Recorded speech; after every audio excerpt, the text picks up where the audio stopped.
Salut la Big Vadrouille. Alors, dernière vidéo par rapport au matériel que j'ai chez moi.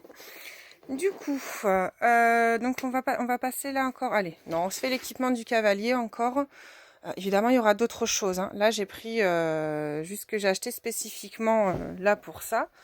Il y aura autre chose. Alors, je me suis pris des petites sandalettes très souples, très légères.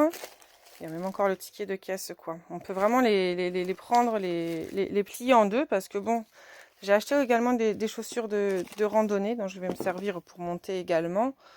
Je vous les montrerai hein, en photo. Et je me suis dit, bah, il y a quand même des fois, on aurait envie d'avoir les pieds tranquilles. Ensuite, je me suis pris, alors ça, c'est pas donné. Ah bah tiens, la culotte directe, super.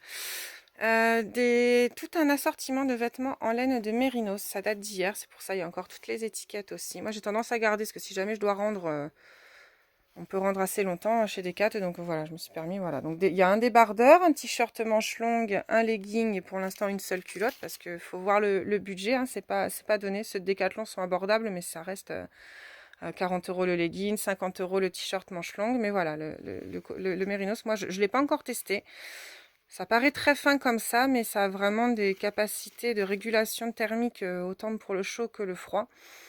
Une très bonne évacuation de la transpiration, on ne sent pas qu'on transpire et surtout, normalement, on ne pue pas avec. Donc, je me dis pour du bivouac, ça peut être quand même pas mal de sentir pas trop mauvais. On a également un chapeau imperméable, basique, tout simple. Parce que bah, voilà, ça peut servir, il est quand même léger, donc pour le chaud, pour la pluie, pour le soleil, voilà, ça, il y a un traitement UV. La petite cordelette pour pas que ça se casse la figure. Donc c'est plutôt pas mal. Je me suis pris également des gants imperméables et tactiles, parce que c'est quand même pratique. Alors c'est pas spécifique pour monter à cheval, mais on voit quand même il y a des grippes, bon pas forcément aux endroits du passage de Rennes, mais écoutez, même ça peut servir en dehors du camp. Et en plus, ils sont chauds dedans. Comme ça, au moins, s'il pleut, même si je compte pas partir en plein hiver, je pense que ça peut servir. Et puis au pire, ça me servira cet hiver pour me faire les batailles de boules de neige. Ensuite, alors, le manteau d'équitation imperméable. Bon, j'ai quand même une bombe, je vais le retraiter parce qu'il est bien imperméable dedans. Voilà, à l'intérieur, tout est en cette matière avec les coutures étanches. Là, ça, je l'ai trouvé sur le bon coin, celui-là. C'est un aigle. Mais l'extérieur, comme il a été lavé, n'est plus très déperlant. Donc, je vais le faire. Mais voilà.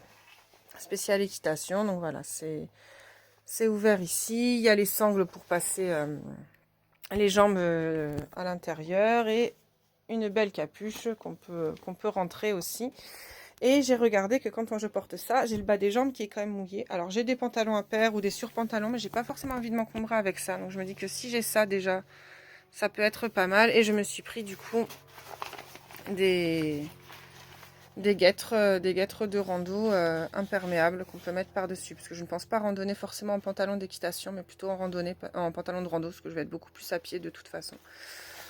Donc je me suis pris ça en plus. Voilà, bon, bah, je veux plutôt vous en faire une dernière encore après pour la tâche du cheval. Allez, à tout à l'heure pour la prochaine vidéo.